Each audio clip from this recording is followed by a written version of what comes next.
자, 민주당 당헌 80조 개정으로 가겠습니다. 80조. 이게 이재명을 위한 개정이다라고 하는 거 그냥 거짓말. 그 몇 가지를 한번 이야기 드려볼게요. 그 우상호 비대위원장이 이제 코로나 격리 기간 끝나가지고 나와서 기자 간담회 할 때도 한 이야기이긴 한데요. 실제로는 이재명이랑 상관없이 이걸 개정을 논의하고 있었다는 거거든요. 그리고 실제로 전당대회라고 하는 게 후보자들 뭐 최고위원 당대표만 뽑는 게 아니고요. 당원 당규 개정도 그때 이루어지거든요. 투표로, 대의원들 투표로. 이미 민주당 전준희가 전당대회 준비위원회가 당헌 80조 개정 여부를 8월 16일에 비대위에 보고할 예정이래요. 8월 16일에 이거를 개정할 건지 말 건지를 보고할 예정이래요. 이 순서는 뭐냐면 개정하려고 보고를 하는 거예요. 이재명이랑 상관없이 원래 우상호 비대위원장도 이야기를 했어요. 이재명 후보랑 아무 상관없는 거다. 그 다음에 그래서 지금 당헌 80조에 있는 내용 중에 뭐 기소만 되면 이런 거 있잖아요. 이걸 이렇게 바꾼다고 해요.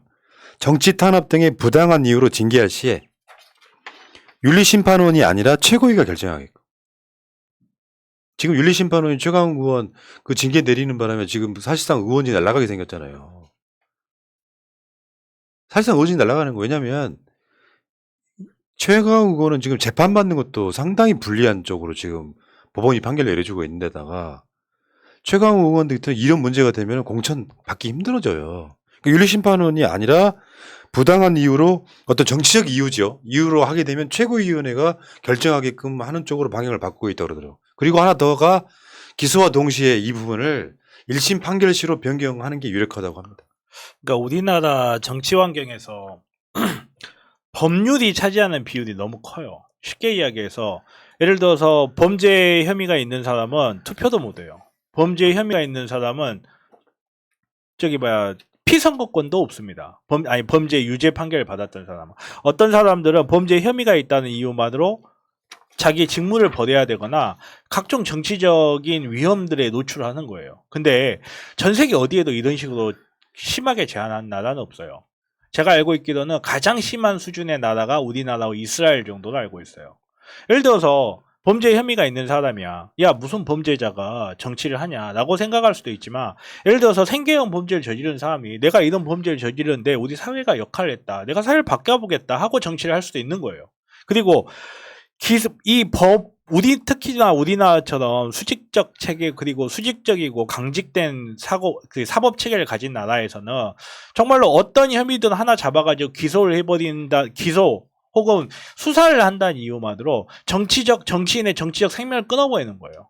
우리 이미 수십 차례 봤잖아, 이거. 얼마나 많이 봤습니까? 근데 이게 계속 반복되는 거를 어떻게 바라보고 있냐 하는 거고, 그리고 정당은 정치 집단입니다. 정치 집단으로서 정치적 이익을 위해서 어떤 역할을 하는 거예요. 정당이라는 데가 법이 있으니까 그 법을 지켜야 되고 법을 위반하는 사람 무조건 처벌한다? 그런 식으로 따지면 대한민국 지금 민주당 대통령님 중에요. 구속 한 번도 안 된 분 한 명도 없습니다. 구치소 한 번도 안 가본 한 사람도 없어요. 법의 어떤 판단과 국민들이 정치적 판단을 내리는 것은 전혀 별개의 문제예요. 전혀 별개의 두 문제인데 법이 혹은 검찰이 어떤 판단을 했다고 해서 그 사람에 대한 정치적 판단마저 막아버리겠다는 사고는 이거는 정말로 국민들의 정치 활동의 자유를 억제하는 거예요. 이거는. 그러니까 그런 거지. 그러니까 이게 악용의 소지가 있어. 아까 등하고 똑같은 거예요. 그렇죠. 만들어지면 악용의 소지가 있고 이게 실제로는 징계를 못 하더라도 왜 이런 규정이 있는데 이재명 당대표는 징계 안 하냐 같은 소리를 계속 하는 목소리가 안에서 나올 수밖에 없는 거예요. 안에 있는 사람이 저기 쳐들어오고 있는데 문 따주는 거예요. 들어와 잡아가라고. 거기에 악용될 수 있어서 그런 거고요. 2015년에 기사를 한번 볼게요. 무려 7년 전 기사입니다. 조선일보 기사예요. 당시 문재인 대통령이 당대표 하던 시절이에요. 안철수 혁신안 수용한다더니 야 최고위가 막아. 당시 야당이었어요. 박근혜 정권 때니까. 이 내용이 뭐냐면 안철수가 탈당하려고 할 때예요. 안철수가 10대 혁신안이라는 걸 받아달라고 걸어요. 그 혁신안의 내용이 뭐냐면 비리 혐의 기소자의 공천 탈락, 유죄 확정 시 당원 제명, 막말 갑질 등의 부적절 언행, 엄단 등이 당원 당규에 넣어달라고 안철수가 자기 나름대로는 탈당의 명분으로 그러니까 요구를 안 받아주니까 탈당한다 같은 이야기를 하고 있던 시절이에요. 근데 이 헤드라인의 의미가 뭐냐면 문재인 대표 당시에 주류 쪽에서도 당헌 아까 말한 그런 종류 있잖아요. 여기 기소만 돼도 여기도 있잖아요. 비리 혐의 기소자의 공천 탈락 이런 것들을 반대했었다고. 당시 주류도 그 주류 중에 한 명이 누구일까요? 전해철입니다. 아, 그런 시기인 거예요, 이게. 그러니까 막 뭐 전해철이나 뭐 누구지 박용진이나 이런 사람들이 막 이렇게 등장을 해갖고 뭐 비리를 어쩌고저쩌고 뭐 민주당 망한다 같은 건 다 개소리라는 거예요. 그래서 민주당이 이재명 이 논란이 있기 훨씬 전에 비대위가 들어와서 이거 당헌 당규 검찰 공화국이 됐고 우리가 야당이 됐으니까 이걸 막기 위해서라도 이건 없애야 된다라고 이미 논의를 하고 있었고 당원들이 들고 일어나가지고 이거 바꾸라고 하는 것이 그 다음 이야기인 거예요. 정말로 정치적인 문제가 있거나 어떤 당이 정치 집단이 국민들한테 어떤 쇄신하는 모습을 보여주기 위해서 정말로 비리 혐의가 있는 사람들한테 어떤 제재를 내릴 수 있습니다. 근데 그 제재가 반드시 기소가 필요하다든지 법원 재판이 필요한 게 아니라 정치적 판단으로 해결할 수 있는 거예요. 준석이가 보여줬잖아요. 준석이가 뭐 기소돼서 그 자리에 날아갔습니까? 충분히 정치적인 필요가 있고 정치적 판단이 있다면 다른 방법을 통해서도 당대표가 됐건 누가 됐건 당원권 정지라든지 필요한 제재를 충분히 내릴 수 있어요. 정치적 결단이 필요할 뿐이죠. 네. 물론 그렇다고 해서 이준석이 저렇게 날아간 걸 잘했다라고 이야기를 하는 건 아니지만 정치 집단은 정치적 판단하에서 움직이는 거고 그거는 기소 여부라든지 법원의 판단 검찰의 판단에 얽매여서 생각할 건 아니거든요. 그러니까 이제 저쪽이 프레임 건 거잖아요. 비리 혐의자를 니들 옹호하는 거냐 이게 아니라. 그렇죠. 그래서 이재명 바로 알기 팩트 체크를 한번 볼게요. 좀 읽어주세요. 허위 사실을 바로 잡습니다. 당헌 80조 개정 관련 팩트체크. 민주당 비상대책위의 당헌 80조 개정은 예상되는 야당 탄압으로부터 민주당 구하기입니다.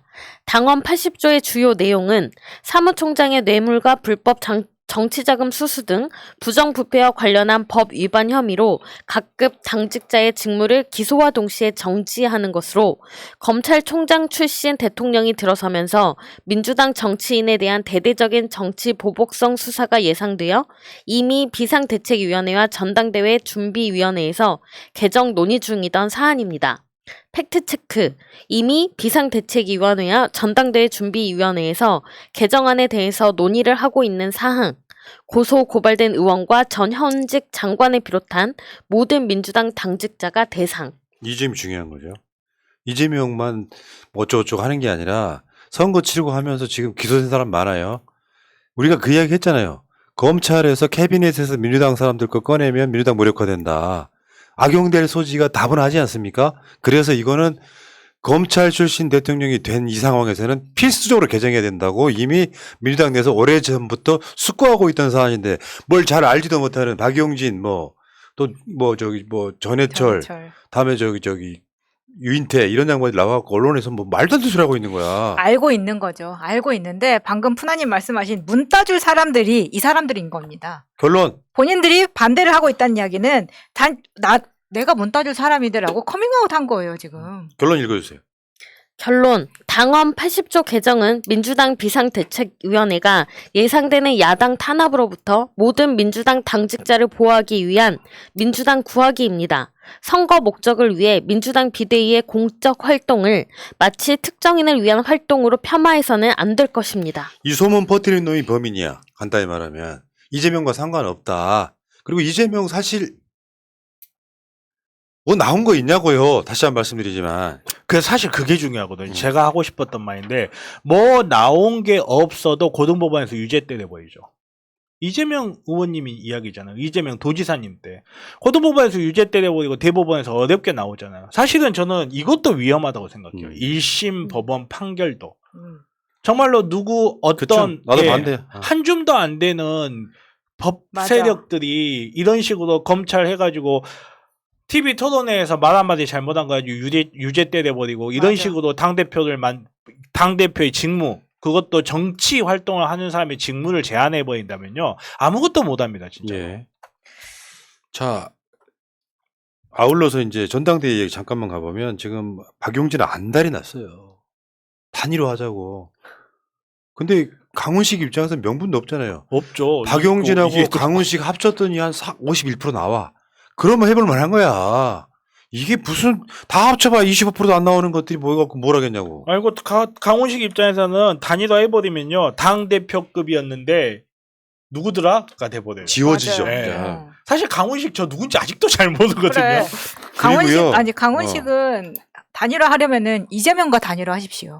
그리고 아, 그건 또 아닌 것 같아요. 그건 아닌 것 같아. 지금 우리 해야 될 건요. 지금 최근에 이재명 의원이 잘하고 있는 게 있어요. 국유재산 민영화 이런 거. 국유재산을 팔아먹겠다고 하는데 보니까 우리가 어제도 방송에 이야기를 해드렸죠. 팔아먹겠다는데 비싼 강남 땅은 리스트에도 없는데 딱하니 거기 들어있어요. 아니 16조 만들겠다고 국유재산을 파는 거예요. 50조로 추경해가지고 이번에 풀었던 애들이 할 말은 아닌 거죠. OECD 국가 중에 가장 재정 건전성이 높은 나라 대한민국에서 이 빚줄여 보겠다고 국가 재산을 파는데 비싼 재산은 꽁꽁 숨겨뒀다가 리스트도 없다가 보니까 강남에 있는 거는 결국에는 돈 많은 사람, 특히 장모님 이런 분들이 사갈 것으로 예상이 되니 뻔히 해놓고도 이게 국회의원들이 말 안 해. 박용진은 이런 이야기에 대해서 같이 목소리를 내줘야 되는데요. 이재명은 목소리 내고 있잖아. 그러니까 욕먹는 거야. 여기까지 하겠습니다.